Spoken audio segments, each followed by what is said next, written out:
اب بات سمجھیں کہ بعض روایات جو ہے نا وہ بڑی مختصر،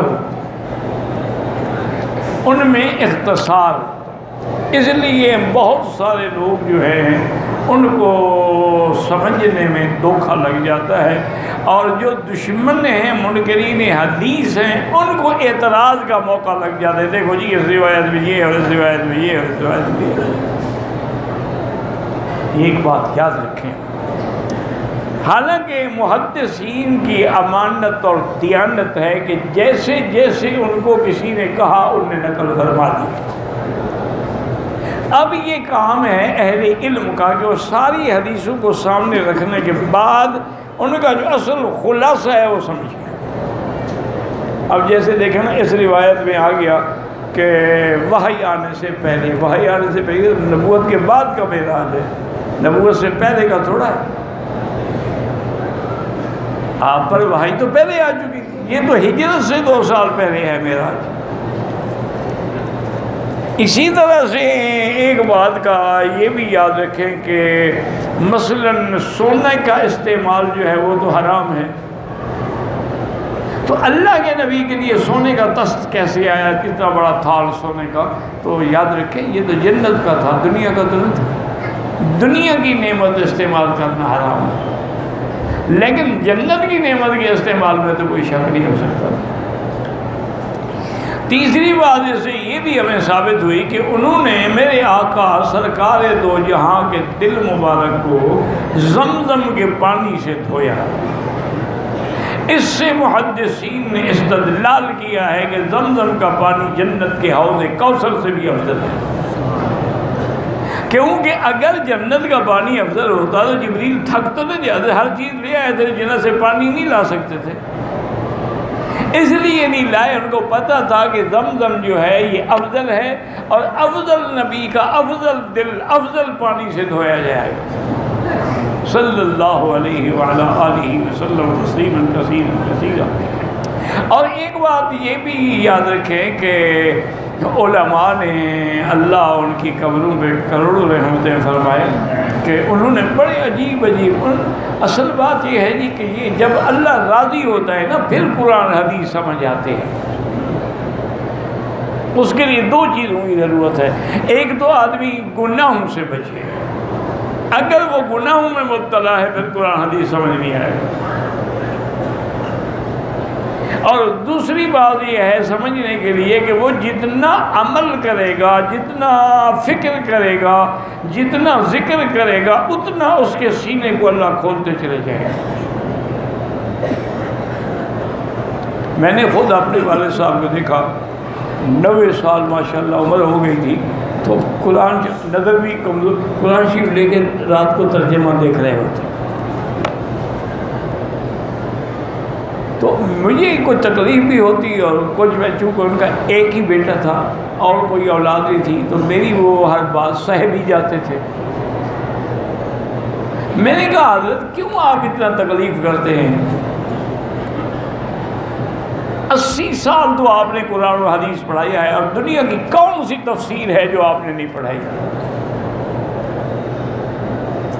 آپ نے صرف یہ نہیں ہے کہ جلالین پڑھائی ہے، آپ نے جلالین پڑھائی ہے، بیضاوی پڑھائی ہے، نسوی پڑھائی ہے، کشاف پڑھائی ہے، ابن جریر پڑھائی ہے، ابن کثیر پڑھائی ہے، آپ نے تفسیر ابن عباس پڑھائی ہے، تفسیر مجاہد پڑھائی ہے، کوئی تفسیر چھوڑی نہیں جو آپ نے نہ پڑھائی ہو، پھر یہ ابھی بھی آپ ترجمہ دیکھتے ہیں۔ فرمانے لگے برخوردار تمہیں کیا پتہ، ابھی تم طالب ہو، ابھی تم اس مقام کو پہنچے ہی نہیں ہو۔ اللہ کا قرآن سمندر ہے، اور سمندر میں جب آدمی غوطہ لگاتا ہے نا تو ہر دفعہ نئے موتی ملتے ہیں، اس لیے ہم جتنے دفعہ قرآن کا مطالعہ کرتے ہیں، حدیث کا مطالعہ کرتے ہیں، ہمیں نئے موتی ملتے ہیں، اس لیے ہر سال درس کے اندر نئی باتیں ہیں۔ تو اس لیے یہ بات یاد رکھیں کہ ایک تو قرآن صرف زبانی کلام نہیں، اس کے لیے عمل چاہیے، تقوی چاہیے، اور پھر دوسری بات یہ ہے کہ من عامل بما علم، جو آدمی کا علم ملا، انہوں نے عمل کیا، اللہ اس کو وہ علم دے گا جو نہیں جانتا تھا۔ ایک ہے کہ آپ کو پتہ تو عمل نہیں کیا، اس کو پھر قرآن حدیث سمجھ نہیں آئے گا۔ اسی لیے کسی شاعر نے بڑی اچھی بات کی، انہوں نے کہا کہ بے عشق محمد جو محدث ہیں جہاں میں، یعنی جن کے دل میں حضور کا عشق نہیں ہے، حدیث سے عشق ہے، نبی سے کوئی عشق نہیں ہے، اور جس کی حدیث ہے اس کو سیدنا مولانا کا کہنے بدعت ہے۔ تو انہوں نے کہا کہ بے عشق محمد جو محدث ہیں یہاں میں، آتا ہے بخار، ان کو بخاری نہیں آتی۔ بخاری کے لیے سمجھنے کے لیے عشق رسول کی ضرورت ہے۔ اس لیے عرب کے علماء نے یہ اعتراف کیا ہے کہ قرآن مکے میں اترا، مصر میں پڑھا گیا اور ہندوستان میں سمجھا گیا۔ ہندوستانی علماء نے جو محنت کی ہے نا، اللہ ان کی قبروں پہ کروڑوں رحمت ہے۔ اللہ کی شان ہے کہ وہ ہمارے پاکستان کے علماء کو وہ کام اتنا نصیب نہیں ہوا، بہت تھوڑا ہے، اور جنہوں نے کیا بھی ہے نا وہ بھی دراصل پہلے تو دارالعلوم دیوبند سے تعلق رکھتے ہیں۔ مفتی محمد شفیع صاحب رحمۃ اللہ علیہ ہوئے، مولانا رسول خان صاحب ہوئے، مولانا ظفر احمد عثمانی صاحب، یہ سارے لوگ دیوبند سے فارغ تھے۔ تو انہوں نے جو خدمات کی ہیں وہ بھی اسی کا اثر ہے، اسی اپنے استادوں کا اور مدارس کا اثر ہے۔ تو اس لیے ہمیشہ یاد رکھیں کہ انہوں نے ایک بڑی عجیب پیاری بات کی، انہوں نے کہا جنت پیدا ہوئی ہے کنڈ سے، اللہ نے حکم دیا بس بن پیدا ہو گئی، نہریں بھی اور حوض کوثر بھی اور سب کچھ، لیکن زمزم صرف کنڈ سے پیدا نہیں ہوا۔ ایک خلیل نے قربانی دی، بیٹے کو چھوڑا، بیٹے نے قربانی دی کہ پیاس سے تڑپا، ماں نے قربانی دی کہ صفا مروہ دوڑی کے کوئی بندہ نظر آ جائے، پھر اللہ نے جبریل بھیجا، اس نے پر مارا، تو یہاں نبی کے پاؤں بھی ہیں، جبریل کا پر بھی ہے، پھر زمزم نکلا۔ تو یہاں صرف کن تو نہیں ہے نا۔ اور دوسری اور بات بھی ہے کہ ایک دفعہ میرے آقا نے جب حضور کا نام آئے درود شریف کیوں نہیں پڑھتے آپ؟ اچھے عمرے والے ہو گئے۔ ہم جب چھوٹے تھے نا یہاں تو یہ عمرے کا حج موسم آ جاتا تھا، یہ حج کا یقین کریں ساری رات گلیاں جو ہیں نا لبیک سے گونجتی تھی، قافلے آ رہے ہیں اور لبیک اللہم لبیک اور رو رو کے پڑھ رہے ہیں۔ اب تو آواز ہی سنائی نہیں ہے، وہ پڑھتا بھی ہوگا تو ایسے لبیک اللہم اچھا اللہ اکبر، وہ تڑپ نہیں رہی نا۔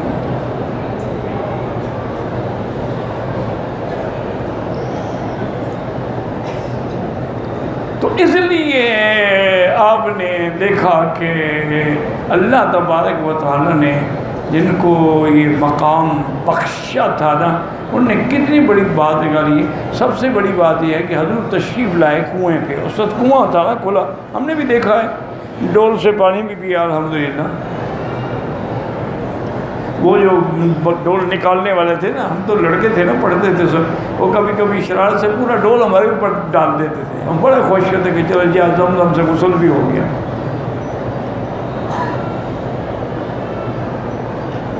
اب جناب یہ ہے کہ یہ تو ہمارے لوگوں نے سب کچھ کیا ہے نا جی، انہوں نے حالانکہ بڑا ایک انتظام کیا تھا، نیچے عورتوں کے لیے الگ جگہ بنائی تھی، مردوں کے لیے کہ آپ کنویں تک جا کے پانی پئیں، عورتیں نے ننگا نہانا شروع کر دیا۔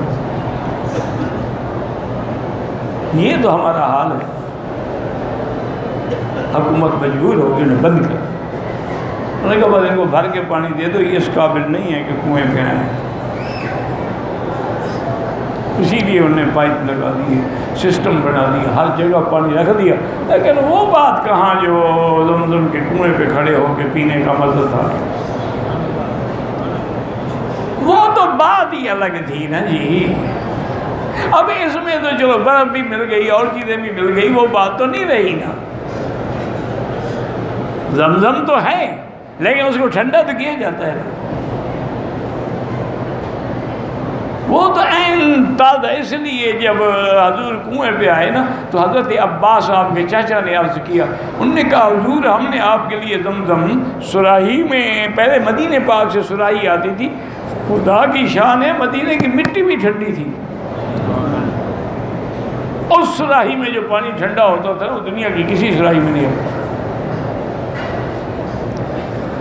انہوں نے کہا حضور ہم نے آپ کے لیے زمزم سراہی میں رکھا ہے اور اوپر اس کے کپڑا ململ کا باندھ کے رکھا ہے تاکہ وہ ٹھنڈا ہو جائے، آپ اس سے بھی، یہاں تو سارے لوگ ہاتھ ڈال رہے ہیں، اور میں کہتے ہیں جہاں سے میری امت پیے گی وہاں سے محمد پیے گی صلی اللہ علیہ وسلم، صلی اللہ علیہ یا محمد۔ اللہ تیرے نبی پہ کروڑوں صلاۃ و سلام ہوں، جن کو زمزم پہ بھی امت کا فکر ہے اور حوض کوثر پہ بھی امت کا فکر ہے۔ ایک ہم بدبخت ہیں کہ حضور کی شکل بھی ہمیں پسند نہیں، انگریزوں کی شکل بنائی، حضور کا لباس بھی پسند نہیں، انگریزوں کے لباس پہنے، انا للہ و انا الیہ، اور کیا کہہ سکتے ہیں ابھی ہمارے بس میں کیا ہے۔ وہ تو شاہ جی ہمیشہ فرمایا کرتے تھے کہ ہم کہتے کہتے مر جائیں گے، لوگ سنتے سنتے مر جائیں گے، رہے گی قوم اسی طرح جیسے تھی۔ اللہ اکبر اللہ اکبر اللہ اکبر۔ تو حضور نے فرمایا کہ نہیں، جہاں سے میری امت پیے گی میں بھی اسی ڈول سے پیوں گا۔ حضور نے ڈول فرمایا میرا دل کرتا ہے میں ڈول بھی خود کھینچوں، وہ رسی سے کھینچا جاتا تھا نا، بڑا ڈول ہوتا تھا ربڑ کا، اور لیکن اس لیے میں نہیں کھینچتا کہ قیامت تک میری امت جو ہے وہ ڈول کھینچنے میں بھی لڑتی رہے گی۔ جب وہ ڈول آیا تو حضور پاک نے کچھ پڑھا، اس کے بعد اپنا لعاب دہن بھی اس ڈول میں ڈالا اور پھر کنویں میں ڈال دیا، تو اب اس میں اسماعیل کی ایڑیاں بھی آ گئیں اور لعاب محمد مصطفیٰ بھی آ گئی۔ پھر اس سے کون سا پانی افضل ہو سکتا ہے؟ اللہ اکبر اللہ اکبر۔ دعا کریں اللہ دنیا میں زمزم سے محروم نہ کرے اور قیامت میں حوض کوثر سے محروم۔ کہیں ایسا نہ ہو کہ حوض کوثر پہ جائیں حضور فرمائے میری امت کی شکل ہی نہیں ہے، کون لوگ ہیں؟ اللہ اکبر، انا للہ وَإِنَّا إِلَيْهِ رَاجِعُونَ۔ اللہم صلی علی محمد وعلی آل محمد کما صلیت علی ابراہیم وعلی آل ابراہیم فی العالمین انک حمید مجید۔ اور یہ بھی یاد رکھیں کہ حضور کا دل مبارک اور سینہ مبارک جو ہے تقریباً 5 دفعہ شق ہوا ہے، ایک دفعہ نہیں ہوا۔ ایک تو بچپن میں ہوا جب حضور بی بی حلیمہ سعدیہ کی واسطے، ایک 25 سال کی عمر میں ہوا، ایک ہجرت سے پہلے ہوا۔ اس میں حکمتیں تھیں کہ اللہ کے نبی نے چونکہ اتنے مدارج طے کرنے تھے آسمانوں کے، اس لیے اس میں وہ استعداد پیدا کر دی جاتی تھی۔ اور حضور پاک نبی ہیں، امام الانبیاء ہیں، لیکن انسان تو ہے نا، تو وہ انسانوں کے جو فطری تقاضے ہیں اللہ نے وہ بھی دو ڈالے، حالانکہ وہ تو فطری چیز ہوتی ہے کہ اللہ نے ہر بندے میں غضب بھی رکھا ہے، شہوت بھی رکھی ہے۔ اگر غضب ہی نہ ہو، شہوت ہی نہ ہو تو زندگی گزر ہی نہیں سکتی۔ شہوت ہوگی تو بھوک لگے گی نا آپ کو، اگر غضب نہ ہو تو غیرت کیا آئے گی آپ کو، نہ بیوی کی، نہ بہن کی، نہ بیٹی کی۔ تو یہ تو نعمتیں ہیں اللہ کی، صرف جائز استعمال ہو۔ اس لیے میرے مدنی پاک کے دل مبارک کو دھویا گیا علیہ الصلاۃ والتسلیم۔ اچھا اب یہاں سے اختصار ہو گیا اس روایت کہ جی پھر اوپر لے گئے، پہلے تو آپ مسجد اسلام اقصیٰ میں آئے نا، وہاں امامت فرمائی، بعد میں اوپر گئے، لیکن یہاں اختصار ہے۔